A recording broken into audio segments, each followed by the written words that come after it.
Mr. Speaker, every Thursday, the world comes together wearing black as a symbol of strength and courage, representing our solidarity with victims and survivors of violence and calling for a world without gender-based violence. This year, we have lost 9 lives in intimate partner violence in the last 9 months. Mr. Speaker, Fiji has some of the highest recorded rates of violence against women and girls in the world. Research shows that 2 out of every 3 women in Fiji experience physical or sexual violence in their lifetime. This alarming prevalence created an urgent need for a coordinated national response. Until recently, our national efforts were largely focused on response, helping survivors after violence had occurred. While response is critical, it is not enough. In May 2023, Cabinet approved the Fiji National Action Plan to prevent violence against all women and girls, which was formally launched on 2nd June 2023. Over 2,188 Fijians, women, men, youth, and community leaders, were consulted across all 4 divisions, engaging education, faith, traditional, sports, health, and workplace settings to develop this plan.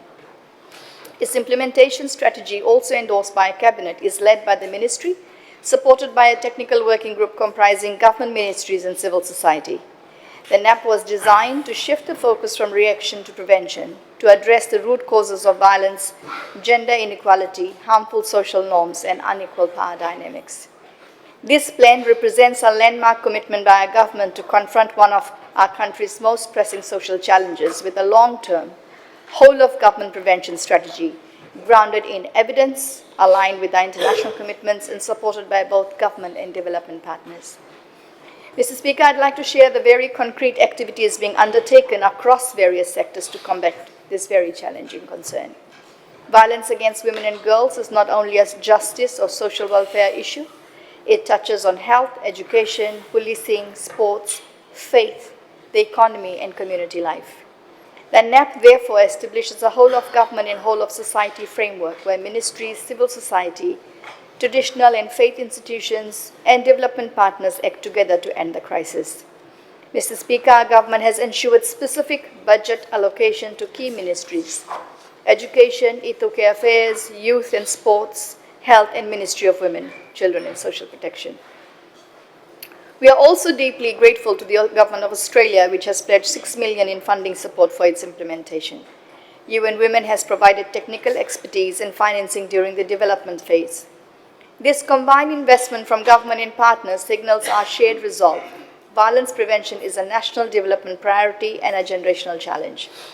In partnership with Ministry of Education and UNFPA, and with support from the Ministries of Youth and Sports and Health, we have progressed the review of family life education curriculum to strengthen knowledge of gender equality, respectful relationships, and non-violence. In faith settings, engagements with the Methodist Church, the Catholic Women's League, and the United Pentecostal Church have raised awareness of services and prevention methodologies using their pulpit and faith spaces as platforms for change. This year, Fiji launched the first ever national GBV shelter guidelines in the Pacific, setting survivor-centered standards of care. We are also reviewing the National Service Delivery Protocol, which coordinates the police, health, social services, and justice agencies to strengthen responses, including to new threats such as the technology-facilitated violence. Together with the Ministry of Civil Service, Fiji Police Force, and Online Safety Commission, we have held awareness programs embedding a culture of zero tolerance in our public service. Perhaps most significantly, high-level dialogue with Great Council of Chiefs, Provincial Council, and traditional leaders have resulted in commitments from the Vanua themselves to address the violence. Our recent capacity workshop for gender focal points from all provincial councils has embedded prevention in traditional governing structures. Rural women's forums are being rolled out at district levels, creating platform for dialogue, awareness, and prevention at the grassroots. Capacity building of government offices are being rolled out to ensure frontline workers are well equipped to provide consistent survivor-centered response. For children affected by violence, specialized services including safe accommodation, psychosocial support, and continued access to education. Mr. Speaker, this month our ministry is mobilizing outreach to Namosi, to Nandarivatu, to Vanuambalavu, to Ngau, to Mbua, and we are developing community mobile clinics with our partners. These outreaches take programs on violence against women and children and awareness and education on women's health to the most remote areas. Honorable Speaker, this NAP is not just a plan on paper, it has built-in mechanisms to ensure accountability and improvement. A mid-term review is currently underway, led by an independent consultant to rigorously assess progress, identify gaps, and strengthen implementation. The findings will be published in March 2026. An attitude survey will be undertaken to monitor changes in community perceptions and social norms, ensuring prevention efforts are evidence-based. Mr. Speaker, violence against women and girls is not only a social issue, it is an economic and governance imperative, costing Fiji an estimated $300 million annually. The NAP represents our government's recognition that prevention is both a human rights priority and a development necessity. Through coordinated action across ministries, communities, faith groups, and traditional structures, we are laying the foundation for lasting change. We hope to continue to work across sectors to help shape a safer future for women and girls. I urge all honourable members to continue to champion this cause in your respective ministries, constituencies, and communities, because the prevention of violence against women and girls is a shared responsibility. Thank you, Mr. Speaker. Mr. Speaker, thank you for highlighting the national call to action through Pinktober awareness. If I may add to what you shared, according to the Global Cancer Observatory, the 3 leading cancers among women in Fiji are breast cancer, cervical cancer, and thyroid cancer. Data from Ministry of Health and Medical Services shows that between 2013 and 2022, a total of 2,517 Fijian women were diagnosed with breast cancer. In 2022 alone, there were about 355 new cases, of which 98% were women and 2% were men. The youngest recorded patient was just 17 years old. Even more heartbreaking is that in the same year, 541 women lost their lives to the 3 leading cancers, with 182 of those deaths caused by breast cancer. The Fiji Cancer Society registers 10 to 15 newly diagnosed breast cancer patients each month in the Central Division alone. These numbers remind us that breast cancer affects women and men of all ages, and the impact on families and communities can be profound. That's why we must act, because early detection saves lives, because early detection is only possible when our men and women are empowered with knowledge, screening, treatment, and counseling. So I urge our leaders in this House and our communities to use Pinktober this month to create conversations and awareness, remove stigma, and encourage screening and detection. Mr. Speaker, before I take my seat, I know Honorable Viren Lal will stand to respond to my statement. Yesterday, when he stood to speak, he confused us all.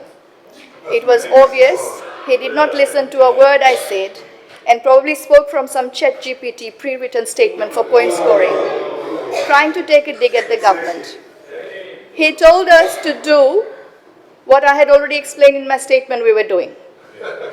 He told us to build facilities for older persons. I had already stated that in this year's budget we have funds and are scoping for building of new facilities for older persons. Previous government had left residents in Lautoka Golden Age home that was termite infested and unsafe to be occupied. We have shifted those elders to a renovated facility. Suva Golden Age home in 1940s has been built in 1940s has been left in structural decline. This government is working towards building new facilities. We are putting resources towards senior citizens. We are reviewing national aging policy that expired a decade ago. Again, an issue neglected by previous government. We are committed to ensuring we look after our senior citizens. So I urge him to go back and read my statement. Mr. Speaker, I hope that Honorable Lal has actually listened carefully, that government is taking action across all sectors to prevent gender-based violence, and there is an independent midterm review coming up. So if he says, evaluate the impact of your work that's being done, it is being done. Hope he can respond to the actual statement and he understood what was shared and not some preconceived point-scoring statement. Once again, I urge all our leaders across all sectors to take responsibility. It is our shared responsibility to work with our families and communities to prevent violence from happening against our women, girls, senior citizens, and people living with disabilities. Mr. Speaker, before I sit down, may I wish Andhya Kambal School happy 77th anniversary, a school that has produced many women leaders for past many decades, and I wish the many graduates of ACS many well wishes. May God bless women of our beloved nation, and may God bless Fiji. Naka. I think